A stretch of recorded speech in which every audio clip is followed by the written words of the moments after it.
Perkenalkan, nama saya Tutur Sinurat, NIM 2103061134 dari Prodi Peternakan Kelas B, Fakultas Pertanian, Universitas Sumatera Utara. Di sini saya akan menjawab beberapa soal untuk memenuhi tugas biokimia dengan dosen pengampu Ibu Tati Fidanasari, SPTMP. Soal yang pertama yaitu jelaskan 3 sistem kompensasi pada tubuh. Yang pertama yaitu sistem dapur darah. Di dalam tubuh manusia terdapat larutan penyangga yang berfungsi untuk menjaga keseimbangan darah. pH darah normal pada manusia berkisar antara 7,35 sampai 7,45. Di dalam darah kita terdapat sistem penyangga karbonat yang berfungsi menjaga pH darah agar tetap normal. Darah mengandung sistem dapur yaitu asam karbonat dan garam bikarbonat. Untuk mempertahankan pH darah tetap normal diperlukan perbandingan kadar garam bikarbonat dan asam karbonat yaitu 20:1. Selanjutnya yaitu yang kedua, sistem respirasi. Sistem respirasi pada manusia dimulai dari udara masuk lewat hidung dan mulut dan melewati proses penyaringan partikel-partikel kecil oleh rambut-rambut hidung lalu menuju ke trakea. Udara dari trakea masuk ke paru-paru, melewati serangkaian cabang di paru-paru yang disebut dengan bronkus dan bronkiolus, dan berujung di alveolus. Ketika udara mencapai alveolus, terjadi proses pertukaran antara O2 dan juga CO2. Oksigen masuk ke dalam kapiler, kemudian menumpang ke sel darah merah menuju ke jantung untuk disebarkan ke seluruh tubuh.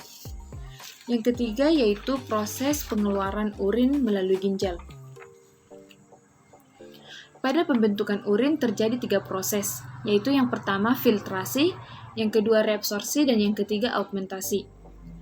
Filtrasi terjadi pada glomerulus yang dimana akan diperoleh urin primer dan yang akan disimpan pada kapsul Bowman dan akan masuk ke tubulus contortus proximal. Di tubulus contortus proximal akan terjadi reabsorpsi dan akan menghasilkan urin sekunder. Akan mengalir melalui lengkung Henle dan masuk ke tubulus contortus distal. Di tubulus contortus distal akan terjadi proses augmentasi dan diperoleh urin sesungguhnya. Urin sesungguhnya akan dikumpulkan sementara pada tubulus collectivus. Selanjutnya akan masuk ke ureter dan akan disimpan sementara pada kandung kemih dan keluar melalui uretra. Urin keluar dari tubuh. Pertanyaan yang kedua yaitu jelaskan proses metabolisme air di dalam tubuh ternak. Pertama yaitu air masuk melalui mulut ke saluran pencernaan. Selanjutnya, air masuk melalui pembuluh darah kapiler ke dalam darah yang akan disalurkan ke seluruh tubuh ternak. Selanjutnya, air membantu jantung memompa darah ke seluruh tubuh.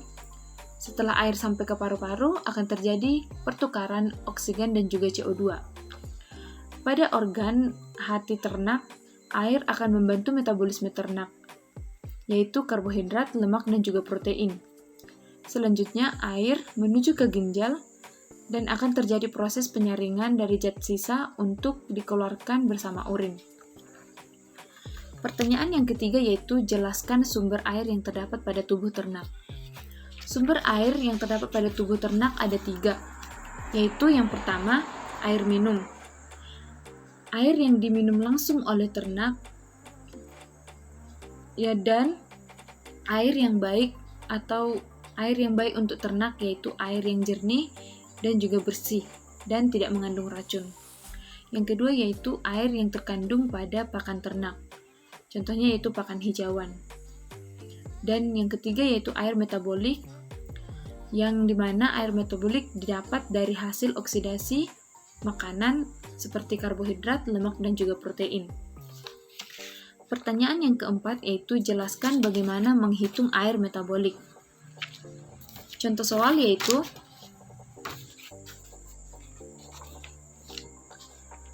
bila suatu ransum mengandung 10% protein, 20% lemak, dan 55% karbohidrat.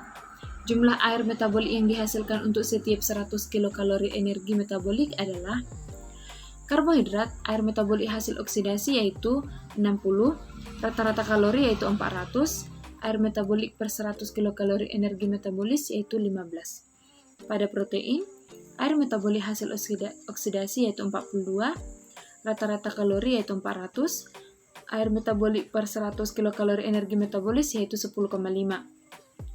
Pada lemak, air metabolik hasil oksidasi yaitu 100, rata-rata kalori yaitu 900, dan air metabolik per 100 kilokalori energi metabolis yaitu 11,1. Cara menghitungnya yaitu, air metabolik dari 100 gram ransum adalah 10 gram protein dikali 4 sama dengan 40 kilokalori. 20 gram lemak dikali 9 sama dengan 180 kilokalori. 55 gram karbohidrat dikali 4 sama dengan 220 kilokalori. Jumlah totalnya yaitu 440 kilokalori. Selanjutnya pada protein, 40 kilokalori menghasilkan 40 dikali air metabolik per 100 kilokalori. Energi metabolis yang berasal dari protein sebesar 10,5 dibagi 100 untuk mendapatkan 1 kilokalori. Dan diperoleh 40 dikali 0,105 kilokalori menghasilkan 4,2 gram air metabolik. Pada lemak, 180 kilokalori menghasilkan 180 dikali air metabolik per 100 kilokalori. Dihasilkan 140 dikali 0,111 kilokalori sama dengan 19,98 gram air metabolik. Dan pada karbohidrat, 220 kilokalori menghasilkan 220 dikali air metabolik per 100 kilokalori. Energi metabolis pada karbohidrat yaitu 15 dibagi 100 yaitu 220 dikali 0,150 kilokalori menghasilkan 33 gram air metabolik. Jumlah totalnya yaitu 57 gram air metabolik. Jadi, bila energi ransum 1 kilokalori, maka air metabolik yang dihasilkan adalah 57 gram.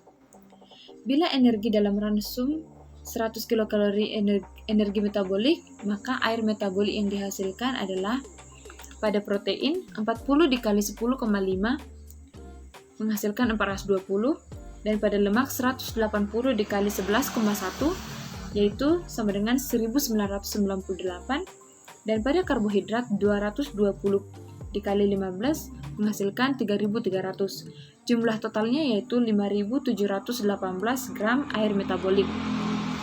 Jumlah totalnya dibagi dengan jumlah energi dari 100 gram ransum, yaitu 5718 gram dibagi 440 kilokalori dihasilkan 12,9 atau 13 gram air metabolik. Pertanyaan yang kelima yaitu, jelaskan faktor apa saja yang mempengaruhi proses ekresi. Yang pertama yaitu, hilangnya air lewat kulit umumnya pada mamalia akan membantu atau melepaskan panas untuk mengatur temperatur tubuh. Yang kedua yaitu, hilangnya air melalui ginjal sebagai urin. Pakan yang kadar protein dan mineral yang tinggi akan meningkatkan hilangnya air melalui kencing. Dan yang ketiga, hilangnya air melalui pernafasan hampir 40% pada unggas. Dan yang keempat, saluran pencernaan. Contoh, pakan serat mempunyai sifat pencahar yang menyebabkan banyak air yang keluar bersama dengan feses. Sekian penjelasan dari saya. Jika ada kesalahan kata, saya mohon maaf. Terima kasih.